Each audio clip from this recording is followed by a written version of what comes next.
ನಿಮಗೆ ಅನೇಕ ಸಂದರ್ಭದಲ್ಲಿ ನಾನು ಹೇಳಿದ್ದೇನೆ.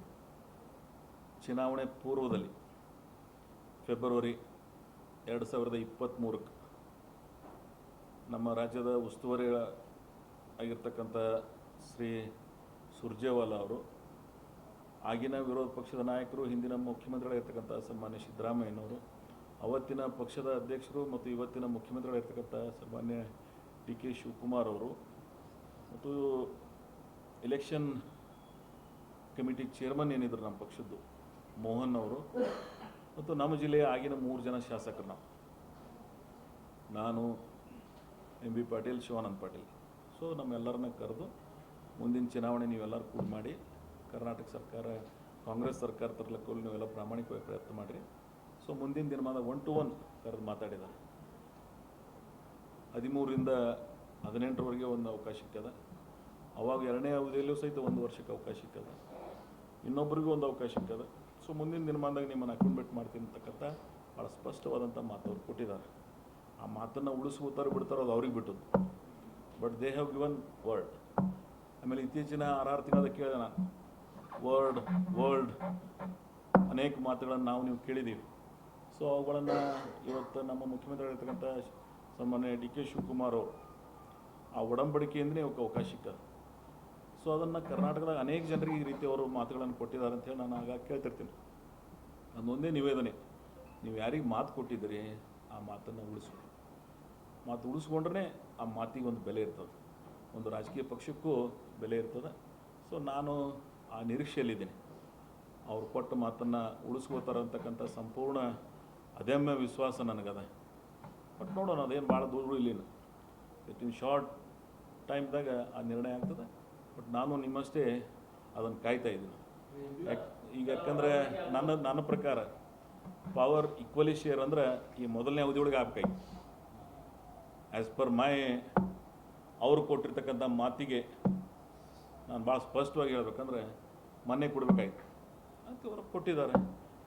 ಅಂಟಿಲ್ ಇನ್ನೊಂದು ಏನೋ ಎಕ್ಸ್ಪಾನ್ಷನ್ ಅದ ಆಫ್ಟರ್ ರಾಜ್ಯಸಭಾ ಆ್ಯಂಡ್ MLC. ಈ ಎಲೆಕ್ಷನ್ 18ಕ್ಕೆ ಮುಗೀತದೆ. ಸೊ 18ರ ನಂತರ ಆ ಪ್ರಕ್ರಿಯೆಗಳು ಪ್ರಾರಂಭ ಆಗ್ತವೆ. ಅವತ್ತೇನು ಅವ್ರು ತೀರ್ಮಾನ ತಗೋತಾರೆ, ನಾನು ಅದನ್ನು ಸೂಕ್ಷ್ಮವಾಗಿ ವೇಟ್ ಮಾಡ್ತಾ ಇದ್ದೀನಿ. ಇಲ್ಲ ಅವರೇ ಆ್ಯಂಗಲ್ದಾಗ ಹೇಳ್ಯಾರ ಅದು ನಿಮಗೆ ಗೊತ್ತೇ. ಆದ್ರೆ ನನಗೇನು ಮಾತು ಕೊಟ್ಟಾರೆ ನಾನು ಅಷ್ಟೇ ಕೇಳ್ತೀನಿ. ನನಗೆ ಯಾರ ಕೃಪಾ ಕಟಾಕ್ಷದಿಂದ ಮಂತ್ರಿ ಆಗತಕ್ಕಂಥ ಅವಶ್ಯಕತೆ ನನಗಿಲ್ಲ. ಸರ್ಕಾರ ರಚನೆ ಆಗೋಕ್ಕಿಂತ ಪೂರ್ವದೊಳಗೆ ಏನು ನಿರ್ಣಯ ಆಗ್ಯದ ಅದು ಕಾರ್ಯರೂಪಕ್ಕೆ ಬರಬೇಕು, ಅಷ್ಟೇ ನನ್ನ ನಿವೇದನೆ. ನಾನು ಬೇರೆ ಯಾವ ವಿಷಯಗಳಿಗೂ ಮಾತಾಡೋಕ್ಕೆ ಹೋಗೋದಿಲ್ಲ, ನಾನು ಯಾವ ವಿಚಾರವೂ ಮಾಡೋದಿಲ್ಲ. ಸ್ಪಷ್ಟವಾಗಿ ಅವರು ನನಗೇನು ಮಾತು ಕೊಟ್ಟಿದ್ದರು, ನನ್ನ ಸುದೀರ್ಘ ರಾಜಕಾರಣದ 2ನೇ ಜನರೇಷನ್ ನಾನು ಈ ಪಾರ್ಟಿ ಒಳಗೆ. ಬೇರೆ ಕಡೆ ಅಚಲ ನಿರ್ಣಯದಿಂದ ಬಂದಿದ್ದೀವಿ ನಾವೆಲ್ಲ. 2013ರಿಂದ 18ರೊಳಗೂ ಒಬ್ರಿಗೆ ಸಹಕಾರ ಮಾಡಿದ್ದೀವಿ ನಾವು. 18ರ ಅವಧಿ ಒಳಗೂ ಒಬ್ಬರನ್ನ ಭಾಳ ಗಟ್ಟಿಯಾಗಿ ನಿಂತು ನಾನು ಮಂತ್ರಿ ಮಾಡಿದ್ದೀನಿ. ಇನ್ನೊಬ್ರಿಗೆ ಅವಕಾಶ ಸಿಕ್ಕಿತ್ತು. 23ರೊಳಗೂ ಇಬ್ಬರಿಗೆ ಅವಕಾಶ ಸಿಕ್ಕದ. ಆಮೇಲೆ ನಿಗಮ ಮಂಡಳಿ ಭಾಳ ಸಲ ಹೇಳಿ, ನೀವು ನಿಗಮ ಮಂಡಳಿ ಆಯ್ಕೆ ಮಾಡ್ತಕ್ಕಂಥ ಸಂದರ್ಭ ಬಂದಾಗ ನನಗೆ ಕೇಳಿದ್ರು ಅವರು, ಭಾಳ ಜನರಿಗೆ ಹಿರಿಯ ಶಾಸಕರಿಗೆ ಅಕೌಂಟ್ಮೆಂಟ್ ಮಾಡ್ತಾಯಿದ್ದೀವಿ ನಾವು, ಯಾರು ಸಚಿವರ ವಂಚಿತರಿದ್ದೀರಿ, ನೀವು ಆಗ್ರಿ ಅಂತೇಳಿ. ನಾನು ಅವ್ರಿಗೆ ಅವತ್ತು ಹೇಳಿದಷ್ಟೇ, ನೀವು ನನಗೆ ಚುನಾವಣೆ ಪೂರ್ವದೊಳಗೆ ಏನು ಮಾತು ಕೊಟ್ಟಿರಿ ಅದನ್ನು ಮಾಡಿರಿ, ನನಗೆ ಈ ನಿಗಮ ಮಂಡಳಿಗಳು ಬೇಡ ಅಂಥೇಳಿ ಭಾಳ ಸ್ಪಷ್ಟವಾಗಿ ಹೇಳಿದ್ದೀನಿ. ಅದನ್ನು ಅವರು ಯಾವ ರೀತಿ ನಡ್ಕೋತಾರೆ ಅನ್ನೋದು ಅವ್ರಿಗೆ ಬಿಟ್ಟರು. ಯಾಕೆ ನಕಾರಾತ್ಮಕ ಚಿಂತನೆ ಮಾಡ್ತೀರಿ ನೀವು? ಸಕಾರಾತ್ಮಕ ಹೋಗಲ್ಲ. ಅವರು ಡಿ.ಕೆ. ಶಿವಕುಮಾರ್ ಅವರಿಗೆ ನ್ಯಾಯ ಒದಗಿಸಿದ್ದಾರೆ ಅಂದ ಬಳಿಕ ನಮ್ಮನ್ನು ಯಾಕೆ ಒದಗಿಸಂಗಿಲ್ಲ? ಕಾಂಗ್ರೆಸ್ ಪಕ್ಷದ ಅಚ್ಚಲ ನಿಷ್ಠೆಯನ್ನು ಹೊಂದಿದ್ದೀನಿ, ಸೆಕ್ಯುಲರಿಸಮ್ ಮೇಲೆ ರಾಜಕಾರಣ ಮಾಡಿದ್ದೀನಿ, ಐಡಿಯಾಲಜಿ ಮುಖಾಂತರ ರಾಜಕಾರಣ ಮಾಡಿದ್ದೀನಿ. ಭಾಳ ಸಲ ಹೇಳಿದ್ದೀನಿ ನಮಗೆ, ನಾನು ಬೇರೆ ವಿಚಾರಗಳನ್ನು ಮಾಡಿಲ್ಲ ಎಂದು ಅಂತೇಳಿ. ನಾನು ಅಧಿಕಾರಕ್ಕಾಗಿ ರಾಜಕಾರಣ ಮಾಡೋಂಗಿಲ್ಲ, ಸೇವೆ ಸಿದ್ಧಾಂತಗಳಿಂದ ರಾಜಕಾರಣ ಮಾಡಿದ್ದೀನಿ. ಈ ಜಿಲ್ಲೆಯ ಟ್ರಾನ್ಸ್ಪರೆನ್ಸಿ ಅನ್ನೋದು ಏನು ಸಿಗ್ತದೆ ನೀವು ನಮ್ಮ ತಾಲೂಕಿಗೆ ಬಂದು ನೋಡ್ಬೋದು. ಬೇರೆ ಬೇರೆ ಸಂದರ್ಭದಾಗ ಟ್ರಾನ್ಸ್ಫರ್ಸ್ನಾಗಿರ್ಬೋದು, ಡೆವಲಪ್ಮೆಂಟ್ದಾಗಿರ್ಬೋದು, ಬೇರೆ ಎಲ್ಲ ಆ್ಯಂಗಲ್ದಾಗ ಜರ್ನಲಿಸಮ್ ನೀವೆಲ್ಲ ಅತ್ಯಂತ ಅನುಭವಿಗಳಿದ್ರಿ. ಎಲ್ಲಿ ಏನು ನಡೀತದೆ, ಏನದ ಗ್ರಾಸ್ ರೂಟ್ದಾಗ ಅಧಿಕಾರದ ವಿಕೇಂದ್ರೀಕರಣ ಹೆಂಗಾಗ್ಯದ, ಯಾರಿಗೆ ಯಾವ್ಯಾವ ಅವಕಾಶಗಳನ್ನು ಕೊಟ್ಟಿದ್ದೀವಿ, ಯಾವ್ಯಾವ ಸಮುದಾಯಗಳಿಗೆ ನಾನು ರಾಜಕೀಯವಾಗಿ ಅವ್ರ ಜೊತೆಗೆ ನಿಂತಿದ್ದೀನಿ, ಮತ್ತು ನನಗೂ ನನ್ನ ತಾಲೂಕಿನ ಜನ ನನ್ನ ಪಾಲಿನ ದೇವ್ರು ಅಂತ ಕರಿತೀನಿ ಅವ್ರಿಗೆ. ನನ್ನ ಸುದೀರ್ಘ ರಾಜಕಾರಣಕ್ಕೆ ಅವ್ರ ಶಕ್ತಿ ತುಂಬಿದ್ದಾರೆ. ಎಲ್ಲೋ ದಿಲ್ಲಾಗ ಬೆಂಗಳೂರಾಗ ಕೂತು 4 ಮಂದಿ ನಿರ್ಣಯ ಮಾಡಿರ್ತಕ್ಕಂಥದ್ರಲ್ಲಿ ನನಗೆ ವಂಚನೆ ಆಗಿರ್ಬೋದು. ಆದರೆ ನ್ಯಾಯ ಕೊಡತಕ್ಕಂಥ ಏನು ಮಾಸ್ ಅದ ಅಲ್ಲಿ ನನಗೆಂದು ವಂಚನೆ ಆಗಿಲ್ಲ. 8 ಚುನಾವಣೆಗಳು 7 ಚುನಾವಣೆ ಗೆದ್ದಿದ್ದೀನಿ ನಾನು. ಒಂದು ಚುನಾವಣೆ 7 ಊರಿಗೆ ಹೋಲಾರ ಬಟ್ಟೆಗೆ ಜಸ್ಟ್ 571 ವೋಟ್ ಗೆದ್ದು ಹೊರಗೆ ಬಂದ ಬಳಕ ಹಿಂದ್ಗಡೆ ಆದದ್ದು ಅದು. ಸೊ ಇಷ್ಟು ಜನರ ಜನಮಾನಸ್ಸಿನಾಗ ಅವಕಾಶ ಕೊಟ್ಟಿದ್ದಾರೆ. ನಾನು ಅದಕ್ಕೆ ಭಾಳ ವಿಶೇಷವಾಗಿ ಗೌರವಿಸ್ತೀನಿ. ಇದನ್ನೂ ಸಹಿತ ನಾನು ಕೇಳಿಲ್ಲ. ನಿಮ್ಮ ಭಾಳ ಸ್ಪಷ್ಟವಾಗಿ ಹೇಳ್ತೀನಿ, ಅವತ್ತಿನ ಸಭೆಯಾಗೂ ಸಹಿತ ನಾನು ಕೇಳಿಲ್ಲ ಅವ್ರಿಗೆ.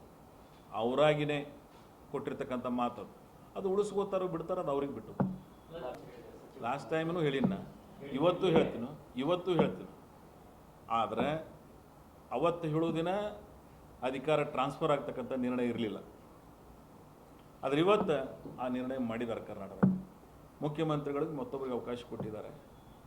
ಹಳೆ ನೀರು ಹರಿದು ಹೊಸ ನೀರು ಬರಲಿ, ಹೊಸ ಜನ್ರೇಷನ್ ಪಾಲಿಟಿಕ್ಸ್ ಬರಲಿ ಅಂತ ಹೇಳಿದ್ದಾರೆ. ಸೊ ಆ ಆ್ಯಂಗಲ್ದಾಗ ತಾವೇನು ಮಾತು ಕೊಟ್ಟಿದ್ದೀರಿ ಅದ್ರ ಮೇಲೆ ನಾನು ಕೇಳ್ತಾ ಇದ್ದೇನೆ. ನನಗೆ ಅದೇ ಪಕ್ಷಕ್ಕೆ ನಾಯಕರಲ್ಲಿ ನಿವೇದನೆ ಅದ. ನಾವೇನು ಕೇಳಿದ್ದೀವಿ, ನಾವೇನು ಹೇಳಿದ್ದೀವಿ ಅದನ್ನು ನಿಮ್ಮ ಮುಂದೆ ಚರ್ಚೆ ಮಾಡೋದು ಬೇಡ. ಆದರೆ ಭಾಳ ಸ್ಪಷ್ಟವಾಗಿ ಕೆಲವು ಕೇಳಿದ್ದೀವಿ. ಒಂದು ಸರ್ಕಾರ ರಚನೆ ಆದ ನಂತರ ಇಡೀ ಜಿಲ್ಲೆಯ ಅಭಿವೃದ್ಧಿಗಾಗಿ ನಾವೆಲ್ಲರೂ ಒಗ್ಗಟ್ಟಿನಿಂದ ಕೆಲಸ ಮಾಡಬೇಕಾಗ್ತದೆ. ಆದರೆ ಆ ಕೊರತೆ ಇಲ್ಲ ಆಗ್ಯದ. ನಾನು ಭಾಳ ಪ್ರಾಮಾಣಿಕವಾಗಿ ಹೇಳ್ತೀನಿ.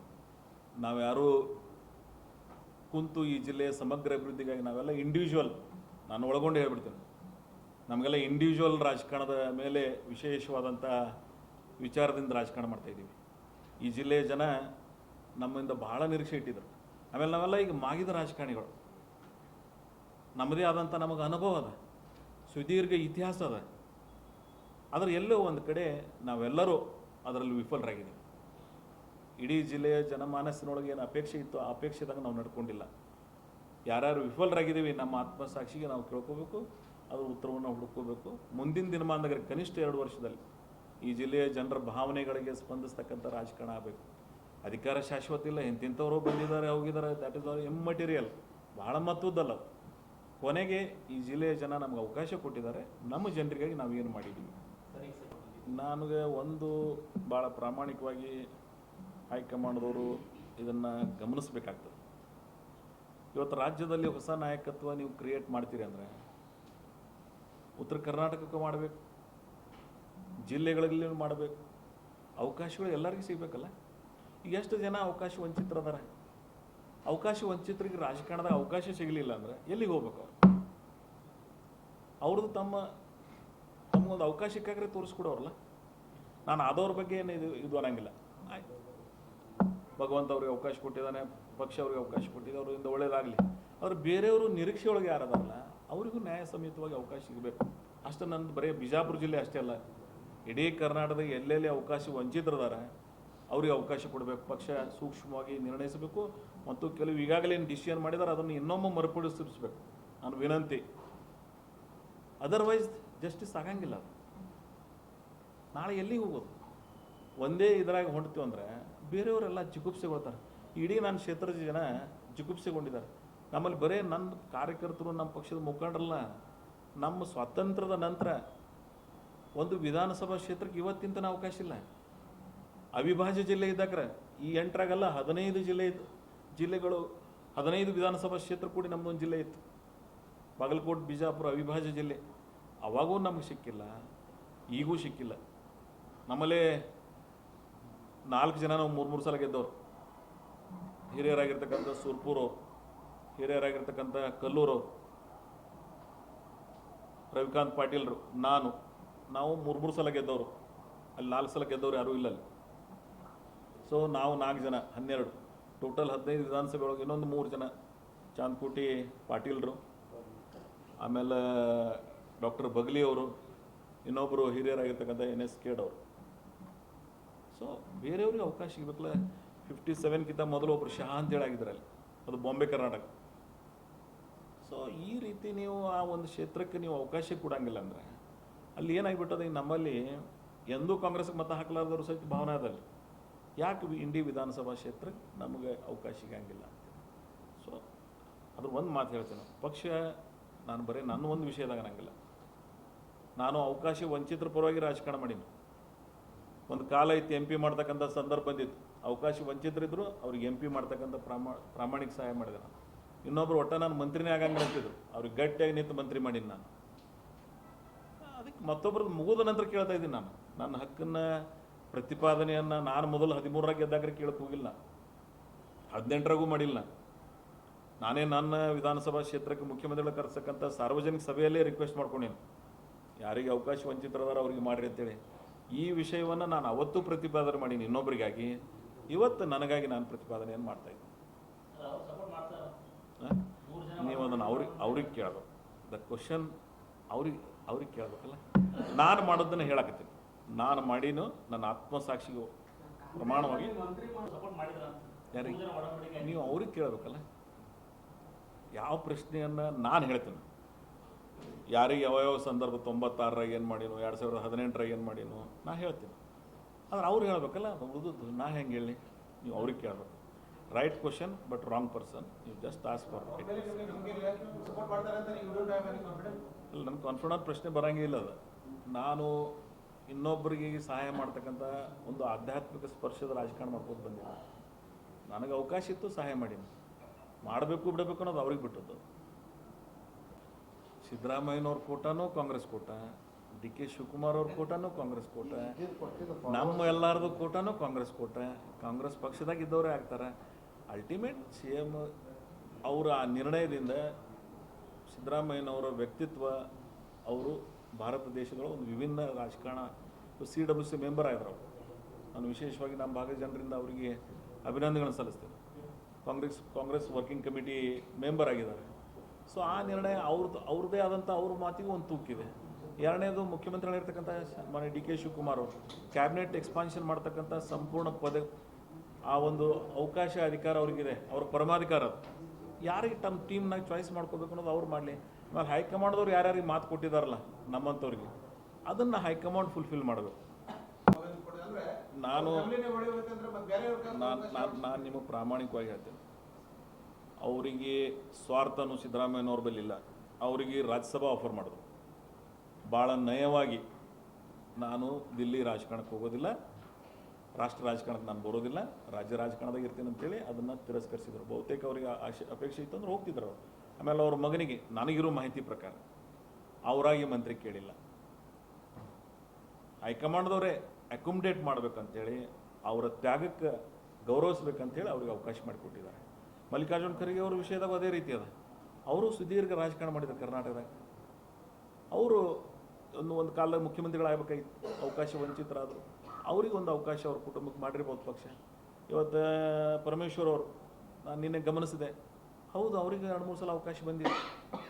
ಅವರು ಈಗ ನಾವು ಪರಮೇಶ್ವರ್ ಅಂತವ್ರು ಕೋಟಾದಾಗ ಬಂದರೂ ಬರ್ಬೋದು, ಅವಕಾಶ ವಂಚಿತರಾಕೋತಿರೋದು ಅಂತ ಒಂದು ವರ್ಗ ಇರ್ತದೆ. ನಾವೆಲ್ಲ ಪರಮೇಶ್ವರ್ ಅವ್ರ ವರ್ಗಕ್ಕೆ ಸೇರಿದ್ದೇವೆ ತಿಳ್ಕೊತೀನಿ ನಾನು. ನಾವು ಸಿದ್ದರಾಮಯ್ಯನವ್ರ ವರ್ಗಕ್ಕೆ ಸೇರ್ತೀವಿ, ಡಿ ಕೆ ಶಿವಕುಮಾರ್ ಅವ್ರ ವರ್ಗಕ್ಕೆ ಸೇರ್ಲಿಕ್ಕಂದ್ರೂ ಪರಮೇಶ್ವರ್ ಅವ್ರ ವರ್ಗದಾಗಂತರೂ ಇರ್ತೀವಿ ನಾವು. ಅಲ್ಟಿಮೇಟ್ ನಾನು ಅನೇಕ ಕಾರ್ಯಕ್ರಮಗಳನ್ನು ನೋಡಿದ್ರಿ ನೀವು, ನನ್ನ ವೈಯಕ್ತಿಕ ಆಗಲಿ ನನ್ನ ರಾಜಕೀಯ ಕಾರ್ಯಕ್ರಮಗಳು ಯಾವ ಪ್ರಮಾಣದ ಜನ ಸೇರ್ತಿತ್ತು. ಜನರು ಚುನಾವಣೆಗಳೇ ಇಸ್ ದ ಬೆಸ್ಟ್ ಪ್ಲಾಟ್ಫಾರ್ಮ್. ನಿಮ್ಮ ಶಕ್ತಿಯನ್ನು ಗೊತ್ತಾಗೋದು. ನಾನು ನಾಮಿನೇಟೆಡ್ ಲೀಡರ್ ಅಲ್ಲ, I am elected leader. Last 1986ದಿಂದ 26 ತನಕ ನಮ್ಮ ಫ್ಯಾಮಿಲಿ ಗೆದ್ಕೋದು ಬಂದಿದ್ದೀವಿ ನಾವು. 40 ವರ್ಷ ಆಯ್ತು, 86ರಿಂದ 2026ರವರೆಗೆ. ಆ್ಯಂಡ್ ಎವ್ರಿ 5 years ರಿಎಲೆಕ್ಟ್ ಆಗೋ ಬಂದಿನ. ಹೆಂಗೆ RTO ಆಫೀಸ್ನಾಗ ರಿನ್ಯೂವಲ್ ಆಗ್ತದಲ್ಲ, ಹಂಗೆ ರಿನ್ಯೂವಲ್ ಹಾಕೋದು ಬಂದಿನ. ಐ ಆಮ್ ನನ್ನ ಶಕ್ತಿ ಏನದನ್ನೋದು, ನಾನು ನನ್ನ ತಾಲೂಕಿನ ನನಗೇನು ಅವಕಾಶ ಆಶೀರ್ವಾದ ಮಾಡಿ ಕೊಟ್ಟಿದ್ದಾರಲ್ಲ, ಅದು ಅವ್ರ ಶಕ್ತಿ. ನನ್ನ ಶಕ್ತಿ ಇಲ್ಲ, ನನಗೆ ಯಾವ ಶಕ್ತಿನೂ ಇಲ್ಲ. ಆದ್ರೆ ನನ್ನ ಜನ ನನಗೇನು ಪ್ರೀತಿ ಮಾಡಿದ್ದಾರೆ, ಅವ್ರ ಶಕ್ತಿ ಮೇಲೆ ನಾನು ರಾಜಕಾರಣ ಮಾಡ್ತಾಯಿದ್ದೆ. ನಂದು ಒಂದು ರಾಜಕಾರಣದಾಗ ಹೇಳ್ಬಿಡ್ತೀನಿ, ಜಾತಿ ರಾಜಕಾರಣ ನಾನು ಮೊದಲು ಮಾಡಿಲ್ಲ, ಮುಂದೂ ಮಾಡೋಂಗಿಲ್ಲ. ನಾನು ಕಾಂಗ್ರೆಸ್ ಸೆಕ್ಯುಲರಿಸಮ್ ಸಿದ್ಧಾಂತದ ಮೇಲೆ, ಐಡಿಯಾಲಜಿ ಮೇಲೆ ರಾಜಕಾರಣ ಮಾಡೀನಿ. ಜಾತಿಗಳ ಮೇಲೆ ರಾಜಕಾರಣ ಮಾಡ್ತಕ್ಕಂಥ ವ್ಯವಸ್ಥೆ ಇಲ್ಲ. ನೀವು ನನ್ನ ಸುದೀರ್ಘ 40 ವರ್ಷದ ನನ್ನ ಒಡನಾಡಿಗಳು ಯಾರ್ಯಾರು ಅದಾರ, ಯಾವ್ಯಾವ ಸಮುದಾಯದವ್ರು ಅದಾರ, ಯಾವ್ಯಾವ ವರ್ಗದವ್ರು ಅದಾರ, ನೀವು ಗಮನಿಸಿದ್ರಿ ಅಂದ್ರೆ ಆ ವಿಷಯನೇ ಪ್ರತಿಪಾದನೆ ಆಗಿಲ್ಲ. ಆಮೇಲೆ ನನಗೆ ಯಾರೋ ಒಬ್ರು ಹೇಳಿದ್ರು, ಲಿಂಗಾಯತ ಲೀಡರ್ಶಿಪ್ನಾಗ ನಿಮ್ಮ ಕೂಟ ನನಗೆ ಅಧಿಕಾರ ಅವಕಾಶ ಕೊಡೋದಿನ ಇವು ಯಾವುವು ಮಾತಾಡಿಲ್ಲ. ಈಗ ಗುಲ್ಬರ್ಗ ಡಿವಿಷನ್ ಬೇರೆ, ಬೆಳಗಾವಿ ಡಿವಿಷನ್ ಬೇರೆ, ಮೈಸೂರು ಡಿವಿಷನ್ ಬೇರೆ, ಡಿವಿಷನ್ಗಳು ಅದಾವೆ. ಆಮೇಲೆ ಕೂಟ ನಿಮ್ಗೆ ಇನ್ನೊಂದು ಹೇಳ್ಬಿಡ್ತೀನಿ, ಅವಕಾಶ ಕೊಟ್ಟವ್ರಿಗೆ ನೀವು ಕುಡ್ಕೋತ ಹೋದ್ರಿ ಅಂದರೆ ಪರಮೇಶ್ವರವ್ರಿಗೆ ಇನ್ನೊಮ್ಮೆ ನಿಮ್ಮ ಮುಂದೆ ಬಂದು ವೇದನೆ ಮಾತುಗಳು ಹೇಳ್ತೀನಿ ನಾನು. ಮುಂದಿನ ಎಕ್ಸ್ಪಾನ್ಷನ್ ಆದ ಬಳಿಕ ಆಗಲಿಲ್ಲ ಅಂದರೆ ಅವರು ಏನು ಸಿದ್ದರಾಮಯ್ಯನವರಾಗಲಿ, ಡಿ ಕೆ ಶಿವಕುಮಾರ್ ಅವರಾಗಲಿ, ಎಸ್ ಎಂ ಕೃಷ್ಣ ಅವರಾಗಲಿ, ವೀರಪ್ಪ ಮೊಯ್ಲಿ ಅವರಾಗಲಿ, ಧರ್ಮ್ ಸಿಂಗ್ ಅವರಾಗಲಿ, ವೀರೇಂದ್ರ ಪಾಟೀಲ್ರಾಗಲಿ ಆ ವರ್ಗಕ್ಕೆ ಸೇರ್ತೀವೋ, ಏನು ಪರಮೇಶ್ವರ್ ಅವರು, ಮಲ್ಲಿಕಾರ್ಜುನ್ ಖರ್ಗೆ ಅವರು ಇನ್ನು ಈ ವರ್ಗಕ್ಕೆ ಸೇರ್ತೀವೋ, ಅದು ಮುಂದಿನ ದಿನಮಾನ ಗೊತ್ತಾಗ್ತದೆ. ಇನ್ ಶಾರ್ಟ್ ಟರ್ಮ್ ಒಂದು 15 ಡೇಸ್ದಾಗ ಗೊತ್ತಾಗ್ತದೆ. ಭಾಳ ಮುಚ್ಚಿಡಿದ್ರೆ ಏನು ಅರ್ಥ ಎಲ್ಲರಿಗೂ ಗೊತ್ತದ ಅವಕಾಶಗಳು ರಾಜಕಾರಣದಾಗ ಯಾಕೆ ಸಿಗ್ತಾವೆ. ಸಮಾಜವಾದ ಸಿದ್ಧಾಂತದ ರಾಜಕಾರಣ ಮಾಡಿದವರಿಗೆ ಇತ್ತೀಚೆಗೆ ಕ್ಯಾಪಿಟಲಿಸ್ಟ್ ರಾಜಕಾರಣ ನಡೆದು ಅರ್ಥ ಆಗ್ತದಲ್ಲ. ಕ್ಯಾಪಿಟಲಿಸ್ಟ್ ಪಾಲಿಟಿಕ್ಸ್ ಸ್ಟಾರ್ಟ್ ಆಗ್ಯದ. ಈ ಕ್ಯಾಪಿಟಲಿಸ್ಟ್ ಪಾಲಿಟಿಕ್ಸ್ ಒಳ್ಳೇದಲ್ಲ, ಇಷ್ಟು ಮಾತ್ರ ನಾನು ಹೇಳ್ತೀನಿ. ಸೈದ್ಧಾಂತಿಕ ಮೌಲ್ಯಗಳನ್ನು ಇಟ್ಟುಕೊಂಡು ರಾಜಕಾರಣ ಮಾಡ್ತಕ್ಕಂಥ ಒಂದು ವರ್ಗಕ್ಕೆ ಏನು ಸೇರಿದ್ದೀವಿ, ಈ ಕ್ಯಾಪಿಟಲಿಸ್ಟ್ ರಾಜಕಾರಣ ಬರಬಾರ್ದು. ಮತ್ತು ನಾನು ಇವತ್ತೇ ಭಾಳ ಸ್ಪಷ್ಟವಾಗಿ ಹೇಳ್ತೀನಿ, ಅದರ ವಿರುದ್ಧ ರಾಜಕಾರಣ ಮಾಡೋರಿಗೆ ನಾವು ಅದು ಪಕ್ಷವನ್ನು ಮೀರಿ ಕ್ಯಾಪಿಟಲಿಸ್ಟ್ ವಿ ಡೋಂಟ್ ಅದಕ್ಕೆ ಕೇರ್ ಮಾಡೋಂಗಿಲ್ಲ. ಅಂತೂ ಬರಬಾರ್ದು ಪಕ್ಷಗಳಲ್ಲಿ ಕ್ಯಾಪಿಟಲಿಸ್ಟ್. ನಾನು ಅದನ್ನು ನಿಮ್ಮ ವಿವೇಚನೆ ಬಿಡ್ತೇನೆ, ಅದು ಸೂಕ್ಷ್ಮವಾಗಿ ಹೇಳಿದೆ ಅಲ್ಲ, ಅದನ್ನು ಪಕ್ಷ ಮತ್ತು ಸರ್ಕಾರ ಉತ್ತರ ಹೇಳಬೇಕಾಗ್ತದೆ. ನಾನು ನಿಮ್ಮ ಮುಖಾಂತರ ನನ್ನ ನಿವೇದನೆಯನ್ನು, ನನ್ನ ಭಾವನೆಗಳನ್ನು ಅಲ್ಲ, ಯಾರು ಅದನ್ನು ನಿರ್ಣಯ ಮಾಡೋರು ಇದ್ದಾರೆ ಅದನ್ನು ಅವ್ರು ಗಮನಿಸಬೇಕಾಗ್ತದೆ. ಇಲ್ಲ, ಇನ್ನೂ ಅವಕಾಶದ ಸರಿಪಡಿಸ್ಲಿಕ್ಕೆ ಸರಿಪಡಿಸ್ಬೋದು. ಆಶಾಭಾವನೆ ಏನು ದೂರನಲ್ಲ.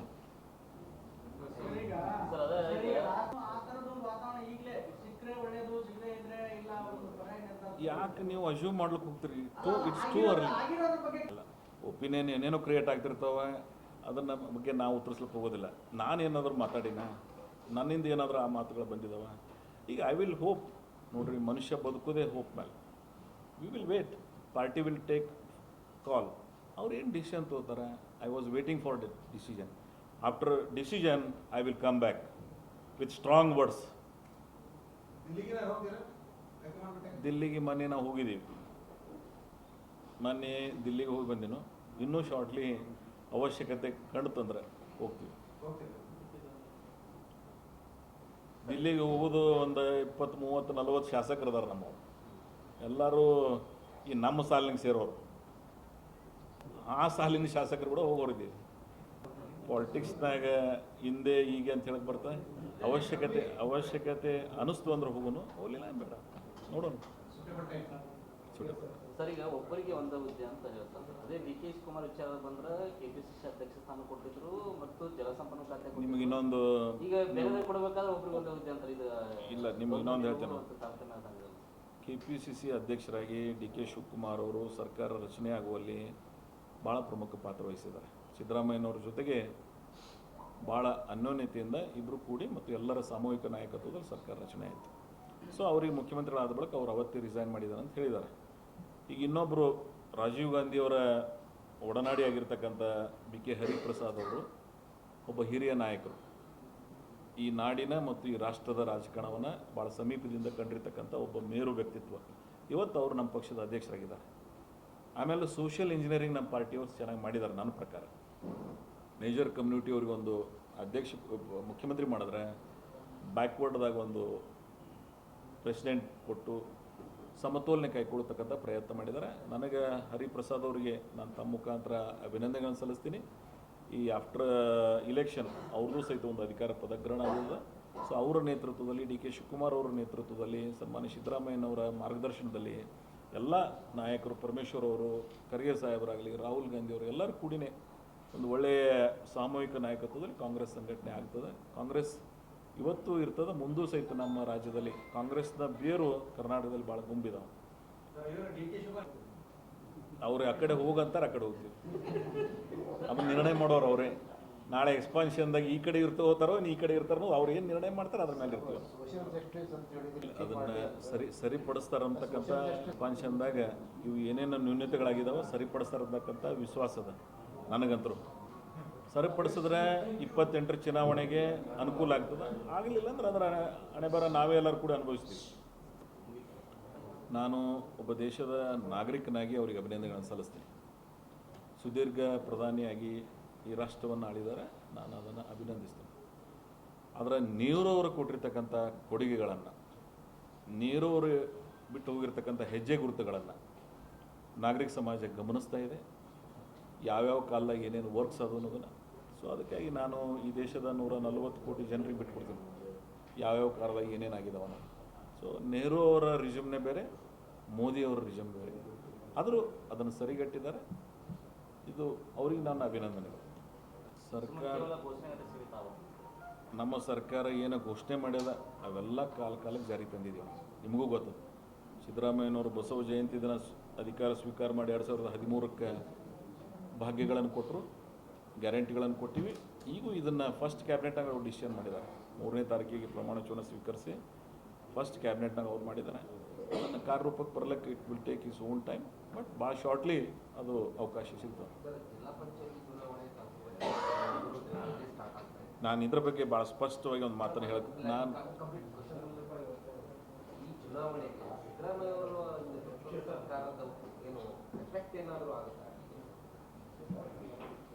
ಇಫೆಕ್ಟ್ ಅಂತರೂ ನಿಮಗೆ ಗೊತ್ತದ, ಏನೂ ಆಗಂಗಿಲ್ಲ. ಎಲ್ಲರೂ ಸಾಮೂಹಿಕ ನಾಯಕತ್ವದ ಹೊಂಟಿದ್ದೀವಿ. ಆದರೆ ಲೋಕಲ್ ಬಾಡಿ ಇಲೆಕ್ಷನ್ಗಳು ಆಗಬೇಕು. ನಾವೆಲ್ಲ ಪಂಚಾಯತ್ ರಾಜ್ ಸಂಸ್ಥೆಗಳ ಮುಖಾಂತರ ಬೆಳೆದಿರ್ತಕ್ಕಂಥ ರಾಜಕಾರಣ ಮಾಡಬೇಕು. ಸೊ ಅಧಿಕಾರ ವಿಕೇಂದ್ರೀಕರಣದ ಮೇಲೆ ನಮ್ಮದೇ ಆದಂಥ ಅದಮ್ಯ ವಿಶ್ವಾಸ ಅದ. So as early as possible ಸರ್ಕಾರ ಚುನಾವಣೆಗಳು ಮಾಡಬೇಕು. ಯಾಕಂದರೆ ಅಧಿಕಾರ ವಿಕೇಂದ್ರೀಕರಣದ ಮೂಲ ಸ್ವರೂಪ ನಾವೇನು ಮಾಡಿದ್ದೀವಿ, ರಾಜೀವ್ ಗಾಂಧಿ ಅವರು ಇಡೀ ರಾಷ್ಟ್ರದಾಗ, ನಮ್ಮ ರಾಜ್ಯದಲ್ಲಿ ರಾಮಕೃಷ್ಣ ಹೆಗಡೆ ಅವ್ರನ್ನ ಸ್ಮರಿಸ್ಕೋತೀನಿ ನಾನು. Local body election 2 tier system ರಾಷ್ಟ್ರದಾಗ ರಾಜೀವ್ ಗಾಂಧಿ ಅವರು ಇದಕ್ಕೊಂದು ಸ್ಪೆಷಲ್ ಸ್ಟೇಟಸ್ ಕೊಟ್ಟು ಒಂದು ಅಮೆಂಡ್ಮೆಂಟ್ ಮಾಡಿ ಈ 3 ಟೈರ್ ಸಿಸ್ಟಮ್ ಮಾಡಿದ್ದಾರೆ. ಸೊ ನಮ್ಮದೇನು ನಿರ್ಣಯ ಆಗ್ಯದ, ಬೇಲೂರು ಘೋಷಣೆಯಲ್ಲಿ ಸೋನಿಯಾ ಗಾಂಧಿ ಅವರು ಆ ಕಾಲದಾಗ SM ಕೃಷ್ಣ ಅವರು ಮುಖ್ಯಮಂತ್ರಿ ಇದ್ದಂಥ ಸಂದರ್ಭದಲ್ಲಿ ಬೇಲೂರು ಘೋಷಣೆಯನ್ನು ಮಾಡಿ ಪಂಚಾಯತ್ ರಾಜ್ ವ್ಯವಸ್ಥೆ ಸದೃಢಗೊಳಿಸಿದವ್ರು ನಾವು. ಸೊ ಫಾಸ್ಟಾಗಿ ಇಲೆಕ್ಷನ್ ಕಂಡಕ್ಟ್ ಮಾಡಬೇಕು, ನಂದು ನಿವೇದನೆ ಸರ್ಕಾರಕ್ಕೆ.